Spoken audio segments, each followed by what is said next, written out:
इंसान जिसकी ख्वाहिशें अनंत और असीमित है, जिस पर न कोई बंधन और न कोई बंदिश है। बहुत ऊंची है उड़ान उसकी ख्वाहिशों, तमन्नाओं और आरजुओं की। वो करता है अपनी ख्वाहिशों का इजहार, कभी किसी तरह तो कभी किसी और रूप में। लेकिन उसे आसमान की बुलंदियों को छूने की तमन्ना हमेशा रहती है और इसी को बयां करने का खूबसूरत जरिया है पतंग। मेरी प्यारी पतंग चली बादल के संग, मेरी प्यारी पतंग चली बादल के संग, जरा धीरे धीरे ओ जरा हौले हौले, दे ढील ओरी सखी, हाय वो काटा वो काटा वो काटा, देखो जी मेरी प्यारी पतंग चली बादल के संग। जब रंग बिरंगी पतंगें आसमान में लहराती हैं तो लगता है मानो आकाश में रंग बिरंगी तितलियों या परियों का मेला लग गया हो। वो पतंगों का पेंच लड़ाना, काटना, फिर डोर को लूटना उम्र की सीमाओं को भी पार कर जाता है। सभी शामिल होते हैं इसमें, बच्चे, बूढ़े, जवान, पुरुष और यहाँ तक महिलाएं भी। कितना करीबी रिश्ता है पतंग और मांझे का, एक के बिना दूजे का मानो कोई मतलब ही नहीं। पतंग और डोर का रिश्ता कुछ ऐसा है कि एक के बिना दूसरा अस्तित्वहीन हो। कैसा ये पेच पड़ा मांझे की धार गई, मांझे की धार गई, ऐसे में आजन रे साजन मैं हार गई, साजन मैं हार गई, टूटे ना डोर कहीं छूटे ना संग, टूटे ना डोर कहीं छूटे ना संग, जरा धीरे धीरे ओ जरा हौले हौले, दे ढील ओरी सखी, हाय वो काटा देखो जी पतंग की उड़ान उसकी डोर यानी मांझे की मजबूती से तय होती है। पतंग की जिंदगी है उसकी डोर। एक शहर जिसकी सीमा में जब आप प्रवेश करते हैं तो कहीं ना कहीं आप दो लकड़ी के खंभों के बीच सफेद धागे की अनगिनत लपेटें जरूर देखते हैं। और कुछ लोग उन सफेद धागों पर कुछ रगड़ते हुए भी दिखाई देते हैं। मन में कौतूहल जागता है कि आखिर ये हो क्या रहा है। पास जाने पर पता चलता है कि यहाँ मांझा तैयार हो रहा है जिस पर पतंग की सवारी होनी है। वो शहर बरेली जो झुमके, सुरमे और बांस वाली बरेली के नाम से मशहूर रहा है, आज उसकी पहचान एक और भी है, मांझे वाले शहर के रूप में। वो लोग जो पतंगबाजी के शौकीन हैं, वो बरेली को मांझे वाले शहर के रूप में ही जानते हैं। पूरे भारत में प्रसिद्ध है यहाँ का मांझा। यह डोर ही थी जिसे बरेली के लोगों ने मांझा बनाया। एक ख्वाहिश की गई आसमान में उड़ने की तो इजाद हुई हवाई जहाज की।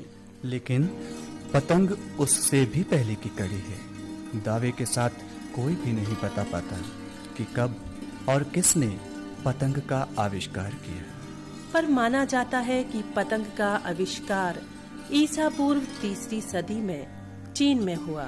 दुनिया की पहली पतंग बनी रेशम के कपड़े और बांस से। पतंग चीन से बौद्ध भिक्षुओं के साथ जापान गई और दक्षिण पश्चिम बर्मा, मलेशिया और इंडोनेशिया होते हुए भारत पहुंची। भारत में 13वीं सदी से 18वीं सदी के संतों और कवियों की रचनाओं और लघु चित्रों में भी पतंग उड़ाने के विवरण मिलते हैं। भारतीय कवियों ने, संतों ने पतंग को गुड्डी, बावड़ी आदि शब्दों से पुकारा है, जिसके कई प्रमाण उपलब्ध भी हैं। कवि मंझन ने सर्वप्रथम पतंग शब्द का प्रयोग किया था। जापान के शब्दकोश में पतंग के लिए शिरोशी शब्द का इस्तेमाल किया गया। शिरोशी यानी शी और रोशी। शी का मतलब कागज और रोशी का अर्थ है पक्षी। अर्थात कागज का पक्षी, जो डोर पर सवार होकर उड़ता है नील गगन में। कभी लगता है उड़न खटोला तो कभी उमंगों की परवास। भारतीय संस्कृति और सभ्यता के साथ पतंग अभिन्न रूप से जुड़ी हुई है। राम की बाल्यावस्था में भी पतंग से जुड़े प्रसंगों का उल्लेख भारतीय ग्रंथों में मिलता है। मुगल बादशाहों ने भी अपने अपने दौर में पतंग उड़ाकर देश में शांति, सौहार्द, एकता का संदेश दिया है। जयपुर के महाराज खास पर्वों पर पतंग उड़ाते थे और प्रजा को पतंग में बांधकर सोने चांदी की घुघरी देते थे। उमंगों को उड़ान देने वाली पतंग अलग अलग मान्यताओं, परंपराओं का वाहक है। देश में आजादी का जश्न हो या फिर कोई त्योहार, हर भारतीय पर्व पर पतंग उड़ाकर उत्साह और उल्लास का संदेश दिया जाता है। देश में खास तौर पर स्वतंत्रता दिवस, गणतंत्र दिवस, रक्षाबंधन, मकर संक्रांति, दीपावली, ईद उल फितर, लोहड़ी, बसंत पंचमी पर सबसे अधिक पतंग उड़ाई जाती है। पतंग भारतीय संस्कृति सभ्यता में कितनी रची बसी है, इसका अंदाजा इसी बात से लगाया जा सकता है कि देश में मकर संक्रांति को पतंग पर्व भी कहते हैं। पश्चिम बंगाल में मकर संक्रांति पर पतंग और माझे की पूजा अर्चना की जाती है। राजस्थान में मृत लोगों के नाम पर पतंग दरिया में विसर्जित की जाती है। पतंग के साथ डोर का भी जन्म हुआ, लेकिन माझा बाद में बरेली में ही इजाद हुआ। इस व्यवसाय से जुड़े पुराने लोग बताते हैं कि पहले लोग सूत काट कर धागे से पतंग उड़ाते थे। ये शौक था। बरेली के पुराने माझा कारीगरों के परिवार से ताल्लुक रखने वाले 90 साल के बुजुर्ग मोहम्मद यूनुस अंग्रेजी हुकूमत के दौर में माझे की कहानी बड़े चाव से सुनाते हैं। हमारा नाम मोहम्मद यूनुस है। ऐसा है कि हमारे परदादा थे जिनका नाम नन्हे था, वो डोर बटते थे और सूतते थे, उसको पर चढ़ाते थे। उसके बाद हमारे दादा का टाइम आया। जब दादा का टाइम आया तो कुछ हालात सुधरे और अपने काम में लग गए। यही काम करा उन्होंने। और फिर उसके बाद हमारे बाप 5 भाई थे जिनका नाम वजीर मोहम्मद था। उससे आज तक ये चला रहा है। कम से कम अंदाजा 140 साल, क्योंकि 90 साल की उम्र तो हमारी है। सन 20 की पैदाइश है। उस्ताद कहलाने लगे थे, बस इतना जानते। बाप को भी उस्ताद कहते थे हमारे, और हमें भी उस्ताद कहते हैं। पहले तो ये ऐसे चलता था, और अब कुछ खूबियाँ ऐसी हो गई थी इसमें कि जब लड़ता था तो वो अपने ही काटता था ज्यादातर। पहले तो बट के बनता था। उसके बाद एक छोटी एमटी चली 200 गज की। फिर उसके बाद चौतारा कहलाता था 400 गज का लकड़ी के गिट्टे पे। उसके बाद ये भी कोट चला, अंग्रेजों ने चलाया उसको। वह तरक्की होती चली गई इसकी। अब कितनी बड़ी खूबी थी। उस वक्त में हमें 6 रुपए दर्जन मिलता था। लखनऊ भी जाते थे हम, इलाहाबाद भी जाते थे और बरेली में भी रहते थे। और आज यह है कि 200 रुपए दर्जन है। तो ये तो वक्त की भलाई है। पतंग उड़ाने के खेल में जितनी अहमियत पतंग की है, उतनी ही अहमियत डोर की भी है। कोई खेल हो और उसमें मुकाबला ना हो, ऐसा हो ही नहीं सकता। पतंग उड़ाने के मुकाबले को पेच लड़ाना कहते हैं। 2 खिलाड़ी अपनी पतंग उड़ाते हुए आपस में पेच लड़ाते हैं। जिसकी पतंग कट जाती है वो हारा हुआ, और जिसकी पतंग उड़ती रहती है उसे विजेता माना जाता है। पतंग के पेच लड़ाने के लिए मांझे का निर्माण किया जाता है।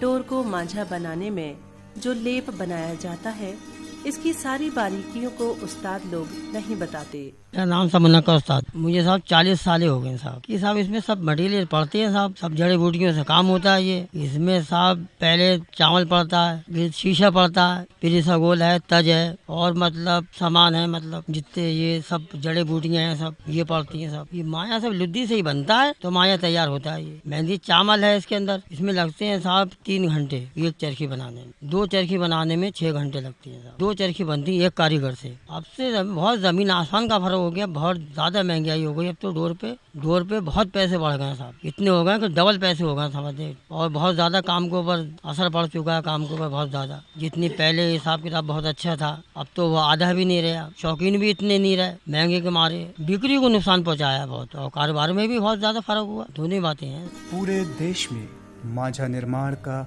सबसे बड़ा केंद्र है बरेली। बरेली के कुशल कारीगरों के हाथों से बने मांझे की पूरे देश में धाक है। मेरा नाम मुश्ताक हुसैन। अब तो कारीगरों से काम कराता हूँ। एक ज़माने से पहले कारीगरी करता था, जब सीखता था तकरीबन 30 साल मुझे मांझा का काम करते हुए हो गई। मांझा तो बनाने के लिए चावल लाते हैं, चावल वो से लाते हैं जो कोई नहीं खा सकता, बिल्कुल बेकार चावल होते हैं। इसमें कूड़ा करकट कंकर होता है। वो 10-12 रुपये किलो जो खंडा मिलता है वो लाते हैं, उसको पकाते हैं। ये प्रक्रिया पकाने के बाद में वो शीशा जो बेकार टूट के गिलासों का, बोतलों का जो फिकता है सड़कों पर, वो इकट्ठा करते हैं। उसको शीशा पीसा जाता है। औरतें पहले इमामदस्ते में कूटती हैं, उसके बाद चक्की से पीसती हैं और इतना बारीक हो जाता है आटे की तरह बिल्कुल। वो उसको चावल में मिलाया जाता है और जो मसाले हैं जो हकीम के यहाँ मिलते हैं, जैसे तज है, इसबगोल है, मैदा लकड़ी है, तो फिर जब हम लुद्दी बनाते हैं चावलों की शीशा मिलाकर उसमें कलर डालते हैं। जैसा मर्जी माफी कलर हो, सुरख बनाना है तो सुरख कलर डालते हैं, काला बनाना है काला डालते हैं, हरा बनाना है तो हरा डालते हैं। और कुछ कलर ऐसे होते हैं हमें कलरों की मिक्सिंग करके बनाना पड़ते हैं। जनरली कलर हैं जैसे कुछ लोग मांगते हैं ऐसा कलर वैसा कलर।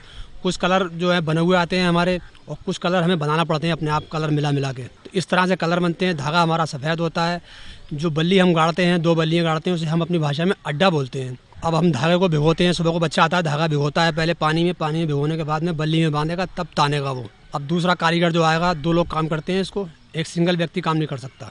2 लोग काम करते हैं। कारीगर आएगा, काम जो काम कराता होगा वो लुद्दी बनवाएगा, सब काम कराएगा, तब वो कारीगर इसको सूतेगा मांझे को। हमारी भाषा में सूतना कहते हैं, मांझा बोलते हैं इसलिए जिस तरह से औरत बर्तन मांझती है इस तरह से इसको मांझा जाता है। इसमें कई क्वालिटी होती हैं। एक तो गाँव देहातों में काम होता है हल्का वाला, सिंगल वाला बोलते हैं इसे। उसमें हमारी 10 की 12 भी हो जाती हैं, 8 की 12 भी हो जाती हैं, कम पैसों में बिकने वाला मार्केट में, जो कि बच्चों के लिए होता है। और एक वैरायटी हम बनाते हैं जो मीडियम वैरायटी जो हम बनाते हैं, वो थोड़ा और जो छतों वतों पे शौक होता है, त्योहारों पे होता है, उसके लिए। इस तरह से जिस तरह से क्वालिटी बढ़ती है उस तरह से पैसे बढ़ते चले जाते हैं। कारीगर इसका अलग अलग होता है। इसकी मजदूरी कारीगर को अलग अलग दी जाती है। जिस तरह से वो काम करते हैं उस तरह से मजदूरी होती है।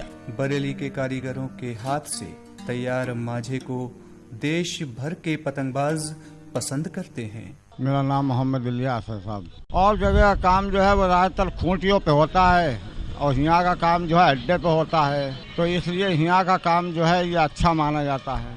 ये है खासियत। हाँ, बच्चे भी हमारे यही काम करते हैं। 2 लड़के हैं वो भी यही काम करते हैं। इस काम में हम 45 साल से हैं करीब। ये हम क्या देख के वही हमारे वालिद या दादा वगैरह काम करते थे, तो उन्हीं के साथ में ही हमने काम करा। तरीके में यह है कि पहले कुछ सामान और लगते थे, अब सामान जो है दूसरे, यानी बहुत सी चीज़ें ऐसी हैं कि जो मलसन है या डायमंड वगैरह लगाते हैं, और 2-4 केमिकल हैं जिसमें कि लोग मिलाते हैं। पहले ये चीज़ें लगती नहीं थी, ये चीज़ें लगती हैं अब जो काम हम कर रहे थे फिलहाल, तो जो काम भी करे घर गृहस्थी के या ब्याह शादियाँ जो कुछ भी सब इसी में ही करा, सब काम इसी में ही हुए। अब जो है डोर महंगी होने की वजह से बहुत असर पड़ गया है दुखद काम पे। मदद वगैरह तो साहब कुछ नहीं मिलती है, बस जो कर लेते हैं बस वही अपना है, और तो कोई किसी तरह की कोई मदद नहीं है। दिक्कत यह है कि अब जैसे कि हम दुकानों पे से काम ले आते हैं और वहीं पहुंचा देते हैं, वो अपनी मजदूरी मिल जाती है। मेरा नाम वसीम वारसी है। मैं लगभग मुझे 12 सालें हो गई इस काम में जुड़े हुए। कला होती है काम अच्छा करने की, और ये गॉड गिफ्ट कहते हैं आप, जिसे कहते हैं सकते हैं कि उसके हाथ में गॉड गिफ्ट होता है और वो अच्छा बना लेता है। और बाकी जो हम लोग होते हैं अपना डालते हैं मटेरियल वगैरह, उससे नाम पैदा हो जाता है हम लोगों का। कयूम नाम है मेरा। करीब 20-22 साल हो गई इसको काम करते हुए। रोजाना काम होने पे 150 रुपए की मजदूरी पड़ जाती है। पहले 100-125 रुपए की मजदूरी होती थी, अब 150 की हो जाती है। 150 में भी आजकल के टाइम में कुछ होता नहीं है। खाना पीना घर का जो है हिसाब किताब बना रहता है। पतंगबाजी की प्रतियोगिताओं और पतंग महोत्सवों के लिए बरेली के कारीगरों द्वारा विशेष प्रकार का मांझा तैयार किया जाता है, जिसे मैदानी धुला कहा जाता है। एक बार मसाला लगाने के बाद इस मांझे को धुला जाता है। धुलने के बाद इसे फिर से तान दिया जाता है। इसके बाद इस पर फिर से मसाला लगाया जाता है, तब जाकर मैदानी धुला मांझा तैयार होता है। इस बारे में विस्तार से बताते हुए समाज सेवी श्री हरीश पटेल। बरेली में जो मांझा बनाने का काम है ये काफ़ी प्राचीन समय से चल रहा है। विभिन्न जानकारों से जो पता किया उसके आधार पर यह है कि करीब 150-200 साल पुराना ये काम है, और इसको जो करने वाले लोग हैं उसमें कई तरीके की श्रेणियां हैं। मुख्य तौर पे हमें दिखाई देता है कि कुछ इस तरीके के कारीगर लोग हैं जो कि अपने साथ 1-2 सहायकों को लगा के मतलब मांझा बनवाने का काम करते हैं। कच्चा माल वो खरीद के लाते हैं, कच्चे माल के तौर पे धागा या फिर जो लुगदी तैयार होती है उसमें जो भी जड़ी बूटियां पड़ती हैं, सीसा वगैरह, वो लेके आते हैं। फिर उसको धागे पे लेसने का काम होता है। बरेली के मांझे की जो विशेषता है वो ये है कि इसको 2 बल्लियों पे लपेट के ताना जाता है। उसके बाद इसकी लिसाई का काम होता है, जिसे घिसाई या जिसे मांझना कहते हैं। बरेली के अलावा अन्य किसी भी जगह इस तरीके से मांझा नहीं बनाया जाता है। इसमें कई सारे कारीगर, निर्माता कारीगर हैं, वो इस तरीके के भी हैं जो कि व्यापारियों से कच्चा माल लेते हैं और अपना तैयार माल व्यापारियों को ही दे देते हैं, बदले में अपनी मजदूरी ले लेते हैं और अपने साथ जो सहायकों को, जो मजदूरों को लगाते हैं, उनकी भी मजदूरी उसमें शामिल होती है। कुछ ऐसे निर्माता कारीगर हैं जो कि खुद अपना माल तैयार करते हैं और बाहर के दूसरे व्यापारियों को, दुकानदारों को खुद ही माल भेज देते हैं। मांझे के काम में चूंकि अलग अलग निर्माता अपने कुछ कारीगरों को लगाकर काम करते हैं, इसीलिए हर किसी का अपना ब्रांड होता है। अनेक ब्रांड होने के कारण बरेली के अलावा कुछ अन्य शहरों के निर्माताओं ने अकुशल कारीगरों को लगाकर कम समय में ज्यादा मुनाफे की चाह में बेकार मांझा बनवाना भी शुरू किया है। इसका नुकसान बरेली के कारीगरों को भुगतना पड़ता है। नकली मांझा भी बरेली के मांझे के नाम पर ही बिकता है। खरीदार असली और नकली मांझे की पहचान नहीं कर पाते और बरेली का मांझा बदनाम होता है। श्री मुश्ताक हुसैन कहते हैं, कहीं ना कहीं बरेली की शाख जुड़ी हुई है। जैसे दिल्ली में कारीगर जितने भी काम करते हैं सब बरेली के हैं। केवल जो खूंटियों पे बनाते हैं वो लखनऊ वालों की देन है और बाकी जितना अड्डे में मांझा बनता है सब बरेली का कारीगर है और बरेली की ही ये देन है। ये बरेली में जो काम चला वजीर उस्ताद के घराने से, ये अड्डे की देन उनकी है। हुजूर दानी के घराने से लखनऊ से काम चला, वो खूंटियों पे काम करते हैं। खूंटी वाला काम इतना एक्टिव नहीं है क्योंकि उसके कारीगर इतने हैं नहीं और जगहों पे, और दूसरी जगहों पे जगह नहीं है। बरेली में जगह है, सबसे बड़ी मार इसकी जगह की है। अगर ये जगह धार्मिक जगह ना हो कब्रिस्तान की, इसमें चूंकि नगर पालिका में इतनी जगह है, जितनी जगह में ये काम होता है इतनी आमदनी इसमें नहीं है। अगर खाली किराएदार उस पर रख दी जाए जो भी डाल के, तो उससे ज्यादा पैसे कमा लेंगे। इसके पास इतनी जगह होगी। सवाल ये कि धार्मिक जगह है इसलिए काम चल रहा है, और अगर जगहें बंद होगी तो काम अपने आप बंद हो जाएगा। पिछले कुछ सालों से बाजार में फैक्ट्री निर्मित दूसरे देशों से मांझा आना शुरू हुआ है। प्लास्टिक की मजबूत डोर पर केमिकल्स और धातुओं के मिश्रण से तैयार यह मांझा देसी मांझे की तुलना में चौथाई कीमत पर मिल रहा है। स्वचालित मशीनों से तैयार मांझे की सस्ती कीमत का मुकाबला देसी मांझा नहीं कर पा रहा है। परिणाम स्वरूप बाजार में मेटालिक मांझा छा गया है। इसके कारण हजारों मांझा कारीगरों के सामने बेरोजगारी की समस्या मुंह खोले खड़ी है। प्लास्टिक, केमिकल और धातु मिश्रित होने के कारण मेटालिक मांझे ने देश में कई दुर्घटनाओं को जन्म दिया है। पतंग उड़ाते वक्त बिजली की लाइंस से छू जाने के कारण जयपुर में 2 बच्चों की दर्दनाक मौत मांझे के कारण ही हुई थी। बिजली की लाइनों में फंसकर ब्लास्ट होना, राहगीरों के शरीर में उलझकर उन्हें घायल कर देने की तमाम घटनाएं इसी मांझे से हो रही हैं। चाइना तो केमिकल से बनाता है, प्लास्टिक का धागा होता है। हमारा जो होता है कार्डन्स होता है, उनका मजबूत होता है। बस बच्चे की समझ में नहीं आता है, उनका मजबूत होता है, टूटता नहीं है, वो हानिकारक है। जब से चाइना मार्केट में चला तब से BCO कांड हो गए। संस्थाएं कहती हैं कि कांच का धागा देती हैं। ये पिछले 150 साल से काम चल रहा है, किसी संस्था ने कोई विरोध नहीं किया। जब से चाइना मार्केट में आया उल्टा विरोध उन्होंने हमारे काम पे कर दिया। वो आके देखें, इसका सर्वे करें, कितने परिवार पलते हैं, कैसे क्या होता है। खाली विरोध करने से कुछ नहीं होता है। घर बैठे पैसा लेके विरोध करने लगी संस्थाएं, उससे कुछ नहीं होता है। पंजाब में चाइना पर बैन लग गया, क्यों लग गया? इसीलिए लगा क्योंकि वो हानिकारक है। हमारा कभी हानिकारक न था न है। इसके अलावा सूती धागे की कीमतों में हुई बढ़ोतरी और धागे की कालाबाजारी ने भी बरेली के मांझा कारोबार को चोट पहुंचाई है। पिछले 2-3 सालों में बहुत से मांझा कारीगरों ने अपना रोजगार खोया है। मेरा नाम वसीम वारसी है। पहले तो मजदूरी अच्छी थी, लोग खुश रहते थे, और अब जो है जब से जोर महंगी हुई है और उससे मजदूरी काफ़ी कम हो गई, तो काफ़ी दिक्कत हो रही है लोगों को। क्योंकि मैंने देखा कुछ लोगों ने काम छोड़ भी दिया, उन्होंने रक्षा चलाना बेहतर समझ रहे हैं कि उसमें 200-250-300 रुपये पैदा हो जाते हैं, उसमें 100 रुपये पैदा नहीं हो सकते। 100 रुपये आजकल होता क्या है, कुछ नहीं, इतने महंगाई के अंदर। और काफ़ी पहले तो अच्छा हिसाब किताब था और सही मजदूरी बैठती थी, मेहनत होती ही है और मजदूरी कम हो गई काफ़ी। इस जोर ने और मार दिया हम लोगों को। धीरे धीरे क्या मैं तो देखता हूँ काफ़ी काम कम हो गया है पहले से मुकाबले, क्योंकि पहले हमारे यहाँ पे काफ़ी काम होता था। अब बहुत सारे कारीगर चले गए और बहुत से लोगों ने काम बंद कर दिया, तो क्या करेंगे, औसत नहीं आ रहा ना, हम लोग औसत आता है काम वालों का भी और ना ही कारीगर का अवसर आ रहा है। हमें कारीगर कहाँ से दें? पहले जो थे बेचारे वही कर रहे हैं, अब तो कोई आता ही नहीं लगने के लिए, ना ही कोई बच्चा काम सीख रहा है, और जो बेचारे पहले गए वही कर रहे हैं, अब आगे कोई नहीं आ रहा है। और भी कई समस्याओं के कारण अनेक कारीगर इस व्यवसाय को छोड़ चुके हैं या छोड़ने का मन बना चुके हैं। ये कसक है माझा उद्योग से जुड़े कारीगरों के दिलों में। मेरा नाम मुश्ताक हुसैन। हमारा काम कोई रोज़मर्रा की यूज़ की चीज़ तो है नहीं। लोग त्योहारों पे जब पैसा बचता है तब इस चीज़ को ख़रीदते हैं, तब करते हैं। अब जैसे कि राजस्थान में मकर संक्रांति होती है 14 जनवरी को, उस पर पतंग उड़ाई जाती है। ये भी मालिक की कृपा है कि लोग उड़ाते हैं, वरना इस महंगाई में फालतू खर्च कोई क्यों करेगा। मगर एक शौक़ है आदमी इंसान का, बच्चों को लत होती है इसलिए उड़ाता है। पतंग और मांझे का काम इसलिए चलता है। बीकानेर में एक सीज़न होता है, कलकत्ते में दशहरा होता है गर्मियों में, मथुरा हाथरस आगरे में दशहरा होता है गर्मियों में, जो दशहरा होता है, और रामपुर मुरादाबाद बरेली में रक्षाबंधन में पतंग उड़ाई जाती है। दिल्ली में 15 अगस्त पर उड़ाई जाती है।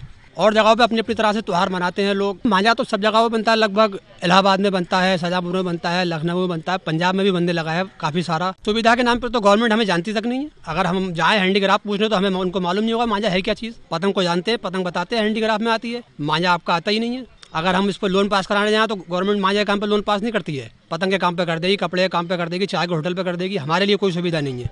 महंगाई दिन ब दिन बढ़ती चली जा रही है। जो डोर 1 साल पहले 200 रुपये दर्जन थी, आज वो 400 रुपये दर्जन है। जो चरखी 100 रुपये दर्जन बिकती थी, आज वो 200 रुपये दर्जन। लकड़ी महंगी हुई, प्लास्टिक महंगा हुआ, कारीगरी महंगी। उस हिसाब से हमारा और हमारे कारीगर का कुछ बढ़ा ही नहीं। जो मजदूरी हम कारीगर को 100 रुपये देते थे वो आज 110 रुपये हो गई, और महंगाई मार्केट में 2 गुना हो गई। तेल महंगा हो गया, आटा महंगा हो गया, सारी चीज़ें महंगी हो गई। 1 साल से ये सिलसिला चल रहा है कि कारीगर काम छोड़ के भाग रहा है। अड्डे में मजदूरी पसंद करता है कारीगर इसलिए जो उसकी मजदूरी 200 रुपये मिलती है, और हमारे काम में मौसम की बड़ी मार है। अभी कारीगर सुबह को काम पे आया और बारिश आ जाए, सारा माल भीग जाएगा, बेकार हो जाएगा, कोई मजदूरी नहीं मिलेगी उसे। 3 जगह मजदूरी मिलती है। मैं काम करा रहा हूँ, कारीगर को मैं मजदूरी दूंगा, अपना मटेरियल लाकर कच्चा माल लाऊंगा बाहर दुकानदार से, बाजार में जो बैठा है उसको माल दूंगा, वो अपने हिसाब से बाहर पार्टियों को भेजेगा। तो उनकी मजदूरी होती है क्योंकि उनके पास पैसा है, क्योंकि वो हमारे जैसे बहुत सारे कारीगरों से इकट्ठा करते हैं, तो उनके पास इतना माल हो जाता है कि उनकी मजदूरी 1000, 2000, 3000 हो जाती है, और हमारी मजदूरी 100, 125, 150 के आसपास रह जाती है। 100, 150 में होता क्या है, अब मजबूरी ये है हमारी कि हमें कोई दूसरा काम आता नहीं है, क्योंकि पिछले 30 साल से हमने एक ही काम पे आँख खोली, यही कर रहे हैं, तो हम कहीं जा नहीं सकते, और आगे कोई मजबूरी आई तो इसको छोड़ भी देंगे। अगर इस कारोबार को सरकार की तरफ से किसी प्रकार की कोई सहायता न मिली तो इस कारोबार का भविष्य अंधकारमय हो जाएगा। स्वयंसेवी संस्थाएं इस दिशा में प्रयासरत तो हैं, लेकिन अनेक समस्याएं उनके सामने भी हैं। श्री हरीश पटेल। सबसे बड़ी समस्या है सरकार की उदासीनता। आज तक सरकार के किसी भी विभाग के पास ऐसा कोई डाटा नहीं है जो यह बता सके कि बरेली में कुल कितने मांझा कारीगर हैं। न तो सरकार की तरफ से कोई सर्वे हुआ है, न किसी स्वयंसेवी संस्था की तरफ से। हम लोगों ने कुछ बस्तियों में सैंपल सर्वे किए हैं, लेकिन चूंकि क्षमताओं और उसके आधार पर संसाधनों की कमी के कारण हम लोग उस तरीके से नहीं कर पाए हैं। और इन्हीं सब की समस्याओं को लेकर हम लोगों ने 2010 में असंगठित श्रमिक अधिकार मोर्चा बनाया, जिसके तहत हम लोगों ने कोशिश की कि कारीगरों को एक प्लेटफॉर्म दिया जाए, संगठित किया जाए उन्हें। इसमें हमें कुछ सफलताएं मिली हैं। आज के तौर में कम से कम ये है कि कारीगरों के अंदर एक एकता की भावना पैदा हुई है। इससे पहले तक वो लोग इस उद्योग को, इस कारोबार को खत्म हुआ मान रहे थे, तो ये एक फर्क आया है। लेकिन दूसरी कई सारी समस्याएं हैं, जैसे कि जो इसमें कच्चा माल लगता है, धागा लगता है, उसकी कीमतें लगातार बढ़ती जा रही हैं। अब अगर यहाँ के स्थानीय जनप्रतिनिधि, सांसद, विधायक या सरकार अगर इस पर ध्यान नहीं देगी तो ये समस्या हल नहीं हो सकती। दूसरी बड़ी समस्या है कि मांझा कारीगर किस कैटेगरी में आएंगे, ये सरकार की तरफ से अभी तक कोई निर्धारण नहीं हुआ है। हम लोगों ने असिस्टेंट डायरेक्टर हैंडीक्राफ्ट के पास भी इस संदर्भ में बात की। उन्होंने भी अपने मुख्यालय को एक पत्र भेजा जिसमें मुख्यालय से बात की गई कि इनको किस कैटेगरी में रखा जाए, ये उनके डिपार्टमेंट के तहत जुड़ सकते हैं या नहीं जुड़ सकते हैं। तो इस तरीके की कई सारी प्रोसेस हम लोगों ने चलाने की कोशिश की, लेकिन अभी तक हाल फिलहाल उनका कोई रिजल्ट नहीं निकल पाया। उसमें सबसे बड़ी समस्या हमें जो लगती है वो जनप्रतिनिधियों की उदासीनता है। दूसरा जो कारीगरों के साथ ये है कि अशिक्षा बहुत ज्यादा है, क्योंकि बचपन से ही बहुत सारे लोग किसी दूसरे विकल्प के अभाव में इस काम को करने लगते हैं, सीखने लगते हैं। एक उम्र होते होते ये काम उनके आदतों में ढल जाता है। एक उम्र के बाद उनको किसी दूसरा व्यवसाय अपनाने में भी दिक्कत होती है। तो अब सबसे बड़ी समस्या ये है कि अगर ये कारोबार खत्म हो जाएगा तो बहुत बड़ी आबादी बेरोजगार होगी। इसमें लाखों लोग इससे जुड़े हुए हैं। इसमें कई श्रेणियां हैं। तमाम लोग ऐसे हैं जो कि मतलब वो महिलाएं जुड़ी हैं जो कि इस उद्योग के लिए शीशा पीसने का दूसरे काम करती हैं, सहायक काम करने वाले लोग हैं। बहुत सारे कारीगर हैं, व्यापारी हैं, काफी एक बड़ा तबका है जो कि इस उद्योग के साथ जुड़ा हुआ है। सबके साथ बेरोजगारी का एक खतरा मंडरा रहा है और धागे के रेट बढ़ने के कारण और दूसरा चीनी मांझा आने के कारण हम देखते हैं कि पिछले 2-3 सालों के अंदर कारोबार लगभग आधा हो गया है। बड़ी संख्या कारीगरों की आज कोई दूसरा काम करने पे मजबूर हुई है, या तो दिहाड़ी मजदूर के तौर पे, या तमाम लोग रिक्शा चलाने के लिए मजबूर हुए हैं। ये एक समस्या है इस कारोबार। चुनौतियाँ बहुत हैं, समस्याएं बेहिसाब हैं। रोजी रोटी का संकट महंगाई के इस दौर में और भी बढ़ गया है। पर मांझा बनाना एक अद्भुत कला है और कई लोगों के लिए रोजगार का जरिया भी। ये मांझा जिसके साथ पतंग बंधी है, उसी के साथ बंधे हैं अनेक परिवारों के सपने, बच्चों की मुस्कुराहटें और गृहस्थी की गाड़ी भी। ये डोर जब टूटती है, सपने बिखर कर चकनाचूर हो जाते हैं, उम्मीदों को ठेस पहुंचती है और लुट जाने का डर भी सताता है। आकाश से गिरी मैं एक बार कट के ऐसे, आकाश से गिरी मैं एक बार कट के ऐसे, दुनिया ने फिर ना पूछो, दुनिया ने फिर ना पूछो, लूटा है मुझको कैसे, ना किसी का साथ है, ना किसी का संग है, मेरी जिंदगी है क्या एक कटी पतंग है। मांझा उद्योग को चाहिए भरपूर सहयोग, सरकार का भी, जनमानस का भी और स्वयंसेवी संगठनों का भी, ताकि बढ़ सके कारीगरों की हिम्मत, हौसला और जोश। तभी बची रह सकेगी पहचान हमारी सभ्यता और संस्कृति की प्रतीक बन चुकी पतंग की और उसके साथ मांझे की भी। हमें इसे खत्म होने से बचाना है, इसे उद्योग का दर्जा दिलाना है, ताकि मांझे की मदद से पतंग की उड़ान प्रगति और उन्नति के आकाश तक हो पाए। मस्त हवा में लहराए, जैसे उड़न खटोला उड़ा जाए, यूं मस्त हवा में लहराए, जैसे उड़न खटोला उड़ा जाए, लेके मन में लगन जैसे कोई दुल्हन चली जाए रे सांवरिया की गली रे, चली चली रे पतंग मेरी चली रे, चली चली रे पतंग मेरी चली रे, चली बादलों के पार होके डोर पे सवार सारी दुनिया।